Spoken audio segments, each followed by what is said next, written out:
Good morning সবাই, কেমন আছো? আশা করি সবাই ভালো আছো। তো দুষ্টুস ব্লগে তোমাদের সবাইকে অনেক স্বাগত। তো আজকে হচ্ছে সোমবার, আজ ঈদ। তো সকল মুসলমান ভাই বোনেদেরকে ঈদ মুবারক। তো সবাই আজকে দিনটা খুব খুব খুব ভালো কাটুক তোমাদের, আর এটাই শুভকামনা করি। আর আমরাও চলে গেছি আজকে কিন্তু একটু ঘোরাঘুরি করতে। তো চলে গেছি শুশুনিয়া, ঘরের পাশেই যখন আছে তখন আর কোথায় যাব বলো, দিনে 10 বার মনে হয় শুশুনিয়ায় ঘুরে নিই। তো আমাদের এখন শুশুনিয়াতে ধারার মেলা বসেছে। তো সেখানে দেখতে পাচ্ছ, আর শুশুনিয়াতে বিখ্যাত হচ্ছে পাথরের জিনিস। তো নানা রকমের পাথরের থাল, শিব ঠাকুর, তারপরে অনেক কিছু বানায়, আর সেগুলো দেখতে খুব খুব খুব ভালো লাগে। তো পাথরের বেল চাকতি এগুলো এগুলো আছে, কাঠের বেলনা, আবার কাঠের জিনিসও কিন্তু অনেক ধরনের ওরা বানায়।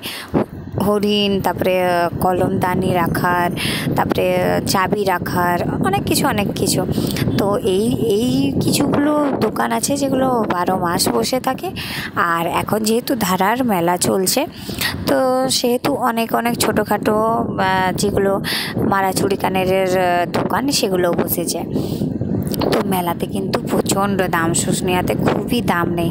তো যেহেতু আমরা ঘরের পাশেরই, আমাদের কি আর বলবো, আমরা কিন্তু কিচ্ছু কিনি না। এত দাম দিয়ে কিনবো কেন? যারা ধরো কলকাতা থেকে, বাইরের থেকে যারা এসছে, তারা যেহেতু একটা করে স্মৃতিচিহ্ন নিয়ে যাবে, তাই তারা দিতে বাধ্য আর কিনে নিয়ে যায়। আর আমরা যেমন পাশের যেগুলো মানুষ আছে, আমাদের যেগুলো প্রয়োজন ছাড়া আমরা কিন্তু কিছু জিনিস কিনি না। তো সেই জন্যই হয়তো যেগুলো দরকার পড়ে সেগুলো। তো আমরা দেখতে পাচ্ছ, প্রথমে দুষ্টু ওখানে গিয়েই চলে গেছে কুলফি, আইসক্রিম এগুলোই খেয়েছে। তো আর আমরা মেলাটা ঘুরে নিচ্ছি, কারণ আজকে ছুটির দিনও। তো একটু দুপুরবেলাতে গিয়েছিলাম, প্রায় 2:30-3টা নাগাদ। তো রোদ কিন্তু তখনও ছিল প্রচণ্ড। তো দেখতে পাচ্ছ ভিড়, আর এই যে দেখো কত মালার সেট, অনেক দোকান বসেছে ব্যাগের। শুশুনিয়াতে কিছু জিনিস আছে যেগুলো একটু বেশি ফেমাস জিনিস নিয়ে যায়, যেগুলো বাইরের মানুষ। তো অনেক ভিড় হয়, আর রাত্রিবেলাতে আরও বেশি ভিড় হয়, যেখানে তো পারই হওয়া মুশকিল।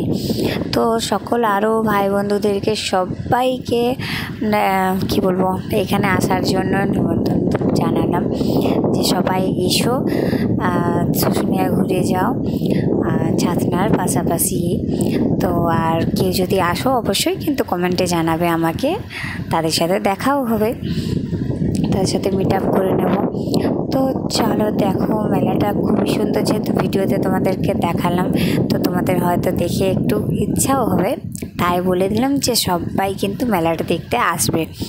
ভালো মেলা, ছোটোখাটো মেলায় এই সকল বসে, অনেক ধরনের মেলাতে জিনিস কেনো আর না কিনো, অনেক ধরনের জিনিস দেখতে পাবে, যেগুলো খুবই ভাল লাগবে। অনেক সময় তো মেলাতে কিনতেই হবে, তার কোনো তো নেই, মেলা দেখাটাও অনেকটা আনন্দের জিনিস। তো আর এত রোদে তো পাহাড় চাপিনি আমরা, এগুলোই সকল দেখে আমরা আবার বিকেলবেলাতে বাড়ি ফিরে গেছি। যে দেখো, তবে দুষ্টু কিছু নিয়েছি, আমি কিন্তু একটা 100 টাকার ব্যাগ নিয়েছি, তোমাদেরকে পরের ব্লগে দেখাবো, আজকে আর দেখাতে পারছি না। আজকে যেহেতু কিনে নিয়ে আসছি, আর রাত্রেবেলাতে ব্লগটা এডিট করছি। আর আমি ভাবছি যে কাল থেকে একটা নতুন জিনিস করব, ব্লগের কিছুটা জিনিস আমি চেঞ্জ করব। আমি যেহেতু পুরুলিয়ার মানুষ, তো ভাবছি এবার থেকে কিন্তু পুরুলিয়ার ভাষাতেই ব্লগ বানাবো। তো দেখো জিনিসগুলো খুব সুন্দর, আর দুষ্টু কিন্তু খুবই বদমাইশি করেছে। অনেকেই বলে এখানের আমার পুরুলিয়ার ভাষাগুলো শুনে যে তুমি যেরকম বলো সেরকমই যদি ব্লগ বানাও তো একটু ভালোই হবে, যেহেতু তোমাদের কি বলবো, বাঁকুড়ার লোক নিজেদের ভাষাকে খুবই একটু বেশ ভালো ভাষা মনে করে। তো আর পুরুলিয়ার ভাষাকে একটু মানে কী বলবো হাসি ঠাট্টার ছলে নেই। মানে আমাদের যেহেতু ভাষাটা একটু রাঢ় ভাষা, একটু একটু ভাষাটা শুনতে হয়তো বাজে লাগে, বাজে নয় মানে আমাদের যেরকম ভাষা আমরা পুরুলিয়া অঞ্চলের সেটাতে ওরা একটু হয়তো খেলাম আসছি বলে ভাবছে, আর আমরা যেহেতু পুরুলিয়ার মানুষ বললাম গেইছিলাম, খেয়েছি, যাবো নাই না, এই সকল বলে খুবই হাসি ঠাট্টা করে। তো তাদেরকে বলবো আমাদের পুরুলিয়ার ভাষা বেস্ট। আমি মানে নিজের ভাষাকে আমি খুবই ভালোবাসি, আর অবশ্যই ভালোবাসবো। এমন নয় আমি অতটাও পুরুলিয়ার ভাষাটা বলি না, কিছুটা বলি। তো চলো দেখতে থাকো ব্লগগুলো।